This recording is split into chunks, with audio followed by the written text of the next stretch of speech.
میرے نزدیک یہ قرارداد محض جذباتیت پر منحصر ہے، تلخ حقائق سے چشم پوشی ہے اور خوش فہمی کا مظہر ہے، اور میری قوم کو اسی جذباتیت میں جذباتی نعروں نے اس مقام پر پہنچا دیا ہے کہ آج پھر ہماری حکومتیں IMF اور ورلڈ بینک کے سامنے کشکول لیے کھڑی ہیں۔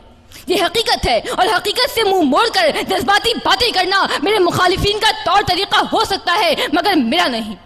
یہ حقائق روز روشن کی طرح ہر باشعور، سمجھدار اور درد مند دل رکھنے والے پر آیا ہے کہ ملک کی معیشت آج کہاں کھڑی ہے۔ ایک طرف اقلیت کی عیاشیاں ہیں، دوسری طرف عوام کی خودکشیاں ہیں۔ مائیں اپنے حمل اور باپ اپنے ہاتھوں سے اپنی نسل ضائع کر رہے ہیں۔ جس باپ نے بھوک اور بے روزگاری کے ہاتھوں پاگل ہو کر اپنے ہی بچے دریائے راوی میں پھینک دیے، اس کے لیے گنگا، جمنا اور راوی میں کیا فرق ہوگا؟ لگاؤ، تم آزادی کے نعرے لگاؤ اور ان نعروں سے ہمیں بہلاؤ۔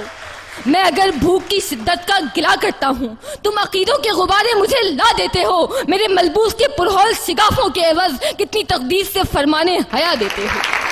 محترم صدر، ہم آزاد نہیں ہیں کہ میرے اس ملک میں ہماری کمزور معیشت کی وجہ سے عملی طور پر ہم امریکہ کے غلام ہیں۔ جذباتی باتیں کرنے والوں، کیا ہماری سرزمین پر ڈرون طیاروں کے حملے نہیں ہو رہے؟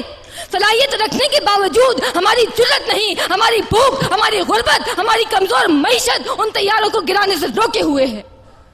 محترم صدر، یہ کس قسم کی آزادی کی بات کر رہے ہیں جہاں لوگ بھوکے، بے روزگار، بے آسرا اور بے اماں ہیں؟ نام رکھا ہے اسلامی جمہوریہ پاکستان، دین ہے اسلام، قومی اسمبلی کے باہر لکھا ہے کلمہ طیبہ اور میراثی پن کرتے ہیں مغربی جمہوریت کا۔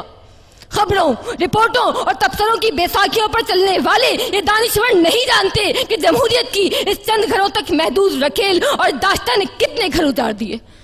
محترم صدر، میں قائد ایوان کے سوال کے جواب میں سوال کرتی ہوں کہ کیا ہمیں پاکستان اسی لیے دیا گیا تھا کہ ہم یہ دیکھیں کہ لاقانونیت اور معاشرے کی جڑوں میں تیزاب کی طرح پھیلی ہوئی کرپشن اپنی آخری حدود سے بھی تجاوز کر چکی ہے، ڈینجر زون عبور کر چکی ہے، معمولی سے معمولی اور جائز کام کے لیے بھی دام درکار ہے۔ سماج ایک شفاف منڈی میں تبدیل ہو چکا ہے جہاں قدم قدم پر میرٹ مطلوب ہے، جہاں محکمہ تعلیم جہالت کی تھوک منڈی ہے، جہاں عدالتوں میں انصاف ملتا ہے، جہاں قانون ساز قانون کی بوٹیاں نوچنے میں فخر محسوس کرتے ہیں، اور جہاں عوام اور اقتدار دو مختلف بلکہ متضاد قوتوں کا نام ہے۔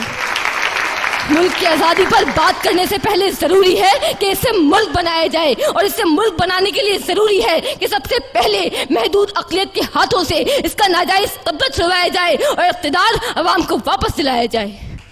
مجھے امید ہے کہ تمام حقائق کو مد نظر رکھتے ہوئے یہ باشعور ایوان اس قرارداد کو مسترد کر دے گا۔